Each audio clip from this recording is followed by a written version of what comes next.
When it comes to AMPK, the cellular energy sensor that moonlights as a guardian of longevity, both coffee and green tea show up with impressive credentials. They're like two overachievers in the metabolic classroom, both plant-based, rich in polyphenol, low in calories, and seemingly determined to coax our cells into becoming more resilient, fat-burning, and age-defying.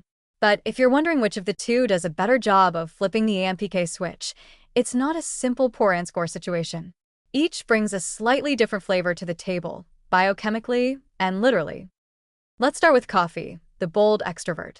Its star compound, caffeine, is a well-known stimulant that does more than keep you awake.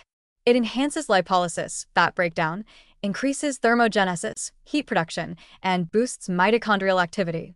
Indirectly, these effects create an energy-demanding environment that activates AMPK, especially in skeletal muscle, liver, and brain tissue.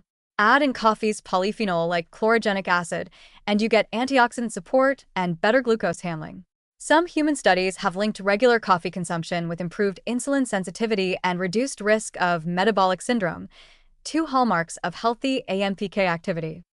In fact, caffeine itself has been shown in lab settings to stimulate AMPK in cultured cells and rodents, often mimicking some of the beneficial effects of caloric restriction and exercise.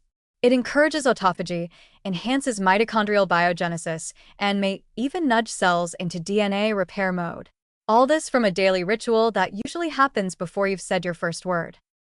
Now enter green tea, the quieter but no less potent contender. Green tea contains less caffeine than coffee, but it punches above its weight thanks to a molecule called EGCG, epigallocatechin gallate. EGCG is a polyphenol with a bit of a ninja vibe. It slips into cells, dampens oxidative stress, and directly activates AMPK in liver, fat, and endothelial cells. It's especially good at encouraging the body to burn fat and suppress gluconeogenesis, glucose production in the liver. In some studies, EGCG has outperformed caffeine alone when it comes to stimulating AMPK, even at lower doses. Unlike coffee, green tea's metabolic magic doesn't rely heavily on stimulation. Instead of jolting cells awake, it nudges them into a calm, efficient fat-burning state. It also improves mitochondrial function, reduces inflammation, and shows promise in slowing the development of age-related diseases, particularly those tied to metabolic dysfunction like type 2 diabetes, cardiovascular disease, and even certain cancers. And here's the kicker. Green tea's lower caffeine content means it's less likely to interfere with sleep, cortisol rhythms, or cause nervous jitters. For people who are sensitive to stimulants or looking to keep their nervous systems chill, this makes green tea a strong contender in the longevity beverage category. From a longevity biomarker standpoint, both beverages do well. Regular coffee drinkers show lower all-cause mortality, reduced risk of neurodegenerative diseases like Parkinson's and Alzheimer's, and improved liver enzyme profiles. Green tea drinkers, especially in long-term population studies like those in Japan, also show lower risks of cardiovascular disease, stroke, and even frailty in older age. So, who wins in the AMPK arena? If you're looking for a fast, thermogenic kick with stronger appetite suppression and mitochondrial stimulation, coffee, with its caffeine wallop, takes the lead. It's especially potent when combined with fasting or pre-exercise.